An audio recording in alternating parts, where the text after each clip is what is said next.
Crank up the volume and get ready for real-world bird hunting by listening to the Wingmen Podcast by Eastman's. Now your host, Todd Helms. Hey guys and gals, welcome to episode 43 of the Wingmen Podcast. And I'm coming at you this afternoon with a season update, kind of where we are mid-season. Well, not quite mid-season for us, I guess, but you could call it that. We're just kind of getting started, kind of where we're at wingmen-wise, what we've done so far, and what we've got coming down the pipe for you. A lot of cool stuff headed this way in the next few days for you. We are dropping the Ramsey Russell hunt this weekend. It's Saturday. It'll come out on Saturday on YouTube. That was a super cool deal that we got to participate in with Ramsey Russell. If you remember, we had him on the podcast way back in episode 31, I think. Yeah, way back, right? Not that far.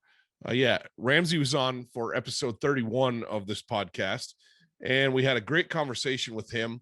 And he dropped the, as duck hunters often do, he said, I get out that way. I'll look you guys up. I'd love to hunt with you. And it's kind of like, yeah, sure. That'd be great. Love to have you. Those invitations always stand, but very rarely do we as duck hunters take each other up on those things. As waterfowlers, hunters in general, we're kind of bad at saying, oh yeah, and then following through and making that hunt happen. Just kind of who we are, the way we roll. At least me and the guys I hunt with most of the time anyway are kind of like that. But that said, Ramsey called us, said, hey, I'm going to be in your area in early November. Could you hunt? And I was like, yeah, man, that would be awesome. We'd love to do something like that with you. And it's kind of a dream, somebody like Ramsey Russell calls you up and says, hey, I'm going to be in your area. You want to hunt? You say yes. So he hunted with a few other folks, kind of made his way, didn't come out here just to hunt with us. Obviously we were part of a loop that he was making, but we had an awesome time. Had a few birds in the area. We had 2 really good mornings, and Ramsey's a great shot. He's a great guy to spend a blind with. Obviously the history and the stories that he can tell are unbelievable, but he is the real deal of a duck hunter too. And it was nice to sit in a blind with somebody that, I didn't have to worry about firearm safety. We used his dog, both mornings, used Mackinac the second morning because we were hunting a little bit bigger water. But we used both Char and Mackinac, and good dog work.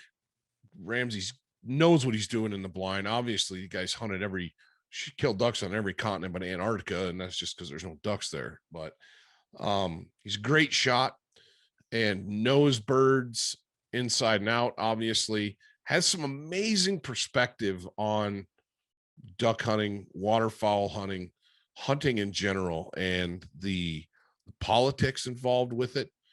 Anyway, we had a great time, great 2 mornings in the blind with Ramsey. We were able to sit down and record an episode of the Duck Season Somewhere podcast with him, which is his podcast. And that should be dropping. I think it drops literally like today. Friday. I think it drops Friday. So that drops Friday. So we're going to share that with you as well. So you'll be able to hear his podcast, this podcast. I would encourage you to go back and listen to episode 31 of this podcast and kind of where we started with Ramsey, and tune in on YouTube and Facebook and Instagram and look for that duck hunt. It's going to drop on Saturday, and we are stoked to bring that to you. It was a great time, and it's just a snippet of who Ramsey is as a guy. Phenomenal person to spend time in a duck blind with. So really excited to drop that and bring that to you guys. And we were very fortunate that as early in the season as that hunt occurred, that we had decent numbers of birds. Earlier, I dropped an episode talking about managing hunting pressure. A couple episodes back, I think that was episode 40. So that's been key for us this year because we haven't had a lot of birds in our area and we really haven't hunted a lot because of that. There's guys out grinding it out every weekend and weekdays too, and hats off to them. I hope they're doing well, but I've been really busy this fall with other project for Eastman's, trying to make sure that the big game stuff is squared away and taken care of for the journals. And that's my job. So that's what I've been where my focus has been, but we're getting into that time of year now where Wingmen kind of takes over and it's time to make things happen in the duck blind, in the goose blind.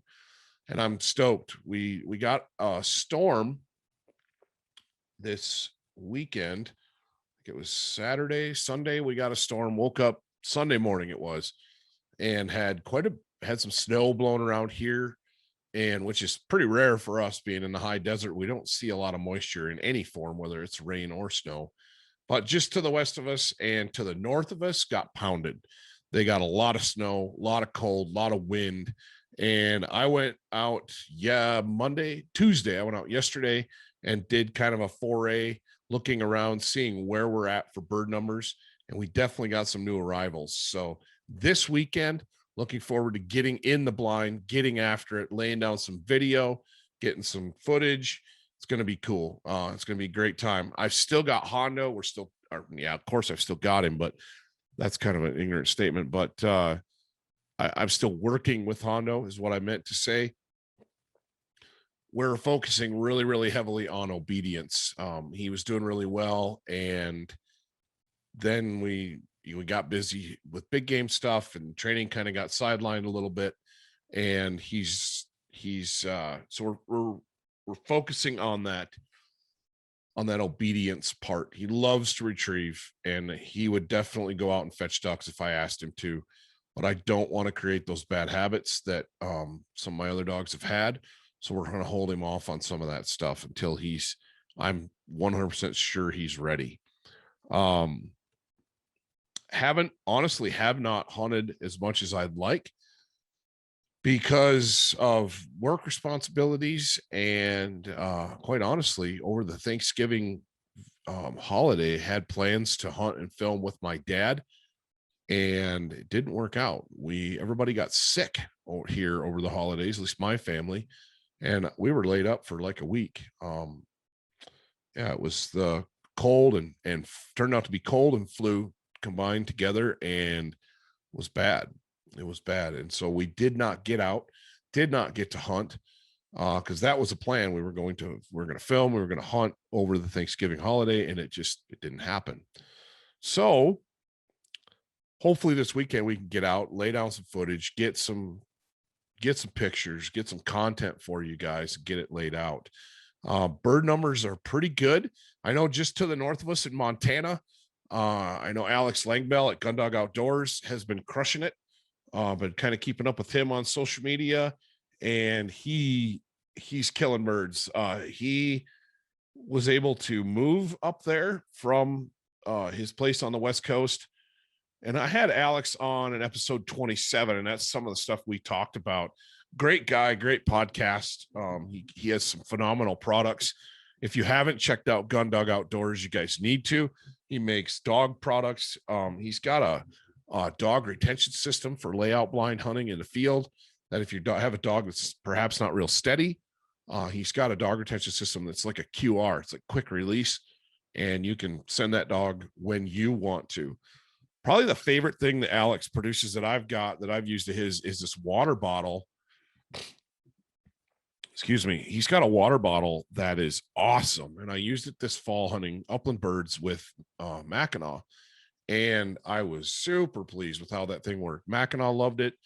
It was so handy not to have to carry around a bowl and a big jug of water for my dog. I just had this bottle, push a button, and it feeds water into like a little bowl that's attached to the water bottle.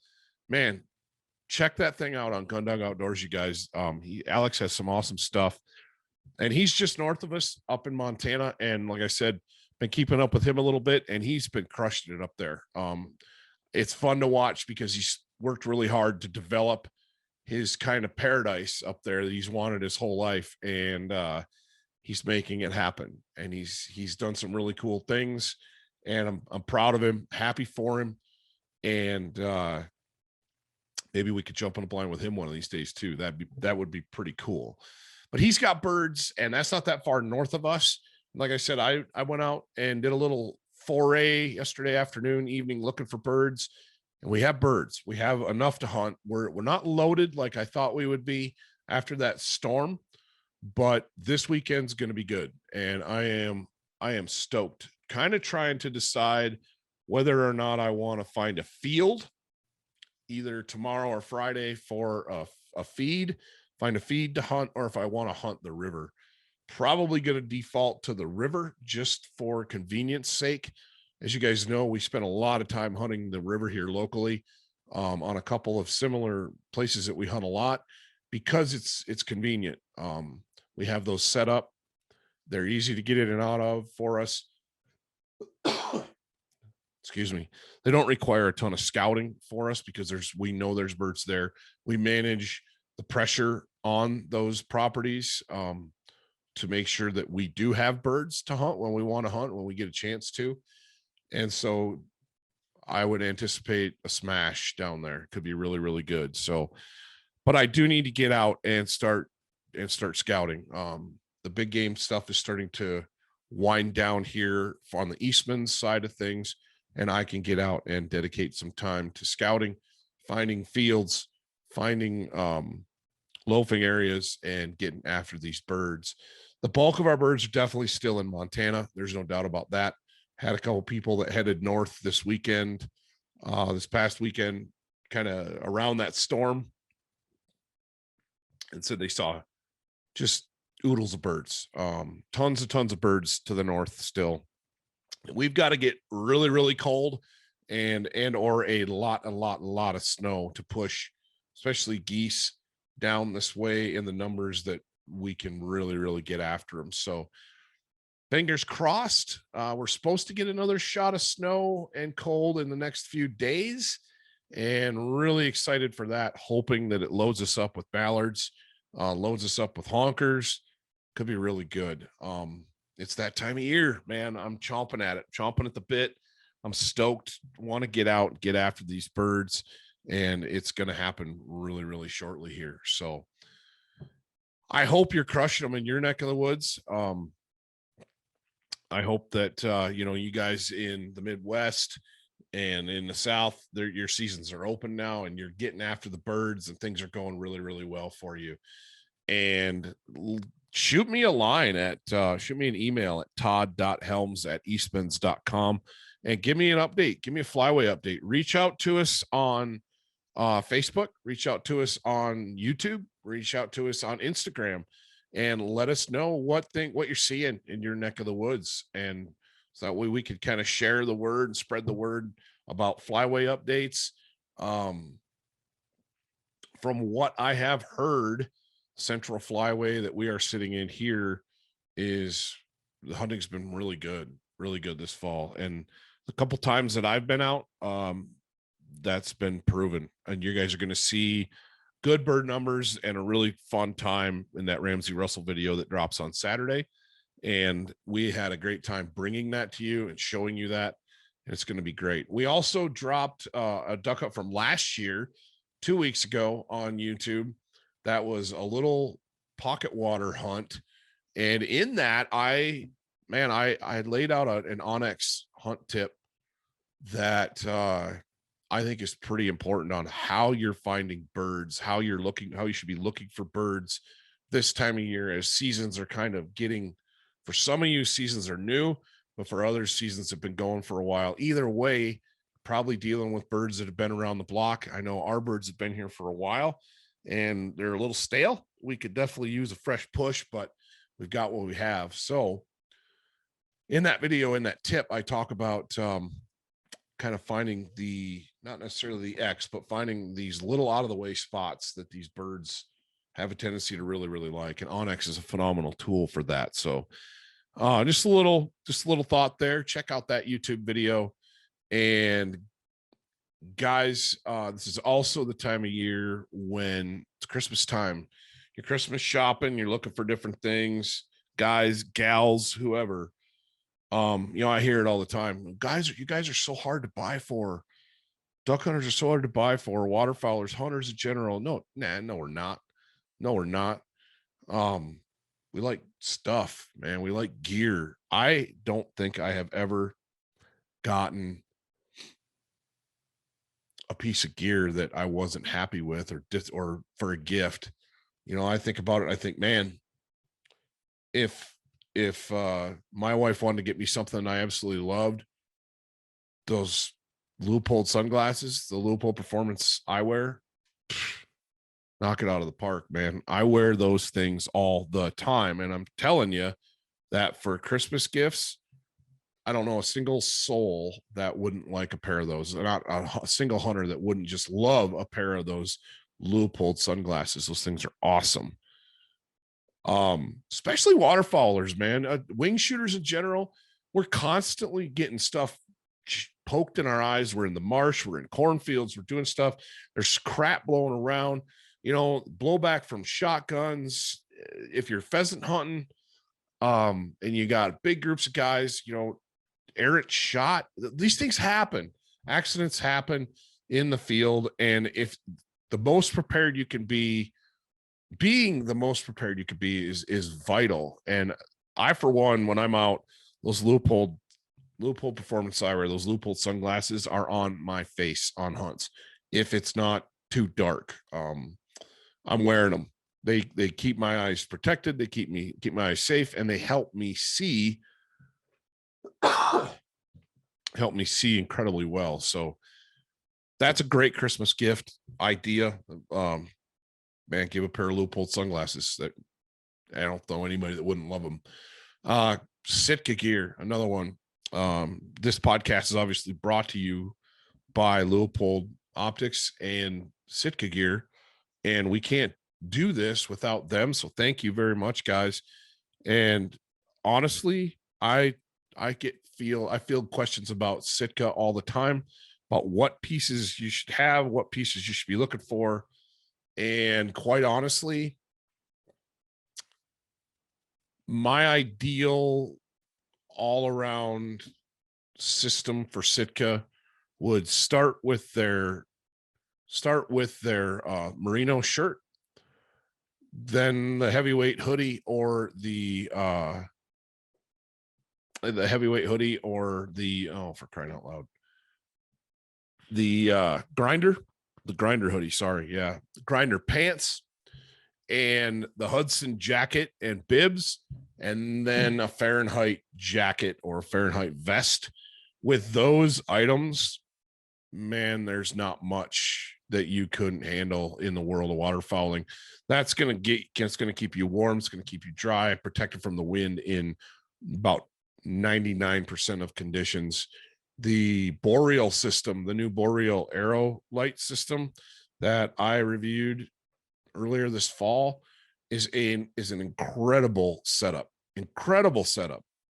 but it's very use specific. In other words, it is designed for those extreme conditions.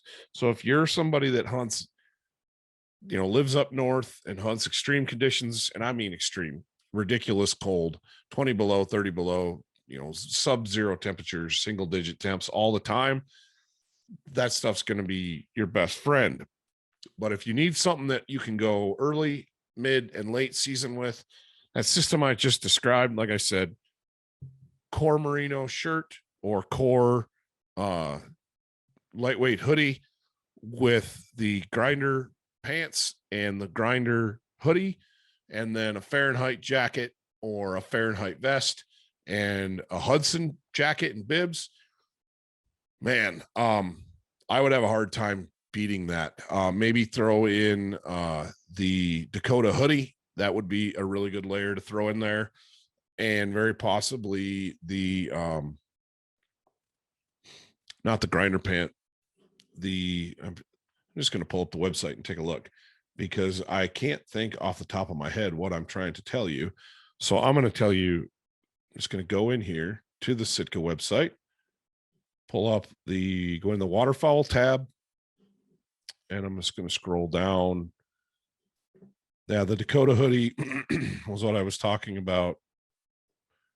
Not grinder. I meant the gradient, guys. The gradient core lightweight hoodie or the core midweight zip tee, merino half weight zip tee against your skin. That's my go-to. That merino heavyweight half zip is that is my go-to piece. Gradient hoodie. Throw a gradient hoodie over that merino heavyweight half zip, and good grief, I think you could hunt 90% of the stuff that I do in just those two pieces. But I love that Fahrenheit vest. You throw that Fahrenheit vest over the top of the gradient hoodie, and you have a winter chicken dinner right there. Well, in this case, winter duck dinner. That's going to be awesome for you. The merino heavyweight bottoms are awesome. You couple those with either the Dakota pant, the grinder pant, the gradient pant. Under waders, under bibs, go with the gradient pant. But all around, I love my grinders, man. I use them for everything. I pheasant hunting those things. If it's not real cold and I just want a pair of pants on, those grinder pants are the way to go. And then top that off with the Hudson bib and jacket. And you're going to go maybe throw in a neck gaiter and a set of the gradient gloves. Man, I love the gradient gloves too. Just phenomenal pieces of equipment. That's kind of my go-to system. So I'll go through it again with you. I start with, we'll just go right down the list. I have the Delta Zip waders. Love them. Awesome waders. If you need a pair of waders in your arsenal, you should be looking at those. The full choke pack. That's my go-to waterfowl pack. Does everything that I need it to do. The gradient glove, that's my favorite glove. If I need something warmer, get the Hudson Windstopper muff and couple it with the gradient glove. You won't be disappointed. Throw in a net gaiter. If you guys that get cold, get that draft, that net gaiter is awesome. A lot of guys I know love that thing. Then I'm going to throw in a pair of gradient pants for either under the waders or under my bibs. Pair of the grinder pants, the merino heavyweight bottom for underneath either of those, a Fahrenheit vest, a gradient hoodie, and merino heavyweight half zip. And I'm going to top all that off with the Hudson bib and jacket. Those things are those pieces that I just listed for you right there. That's my go-to. I can hunt early, I can hunt mid, and I can hunt late with that system. I just got some comments on YouTube earlier this week about the Hudson or the Delta. And I said, dude, go with the Hudson. Nothing wrong with the Delta. Delta's great, especially you guys that hunt warmer stuff or it doesn't get as cold where you are. The Delta's phenomenal. You get a lot of rain. Delta's great, especially if you guys that wade deep, whether you're hunting, Tule marshes or flooded timber and you might be up to your waist, go with the Delta. But for me and my purposes where I'm hunting river, I'm not in the water all the time, and I need something that I can layer with really well. It's going to stop wind, keep me dry when there's wet snow. Hudson bibs, Hudson jacket. And I layer up with those other pieces and you guys are going to be dialed, man. Top it all off with the Leupold sunglasses and you got quite the system. But obviously I don't know very many people that could afford all of that for Christmas. If you can adopt me. No, seriously, that most of us are going to have to acquire a system like that over time in pieces.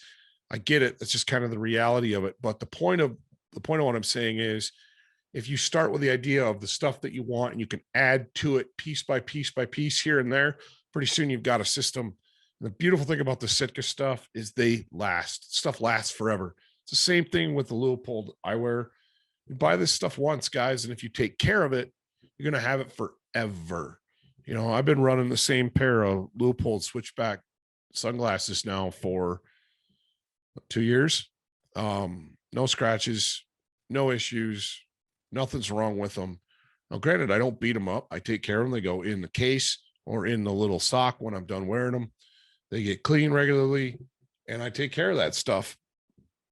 But I think you should. That's kind of the point of buying top quality gears. If you take care of it, it's going to take care of you. And both the Leupold optics and the Sitka gear, guys, pull the trigger. You're going to be happy on that stuff.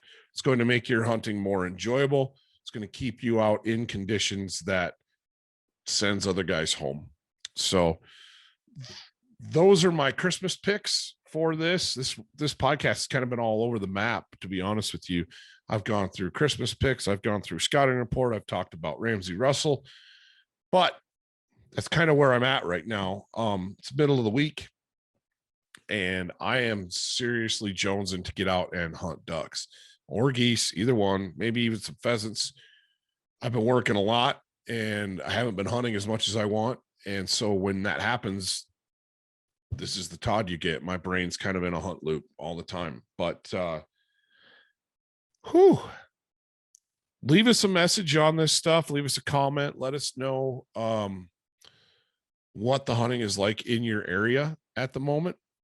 And I'd love to give a report on some of that stuff. Like I said, here in the northern end of the Central Flyway, we don't have a ton of birds here. We've got ducks, we've got geese, but we're not loaded up. They are to the north of us in Montana. Montana's got birds. I would bet that if we continue to get the storms that we're supposed to, all those birds are going to end up down here in Wyoming, Nebraska, Colorado are going to be loaded up. So if you guys are looking to make a road trip, I would say keep an eye on the weather and get out to, like I said, Nebraska, eastern Wyoming, Colorado, southern Montana, any of those places, you're probably going to find some birds right now. So that's my Dos Pesos, guys. Thanks for tuning in. Thanks for listening. And don't forget to tune in and check out that Ramsey Russell video on Saturday. That's going to be a real good one. Super stoked to bring you that. And until next time, Merry Christmas, and we'll see you in the field.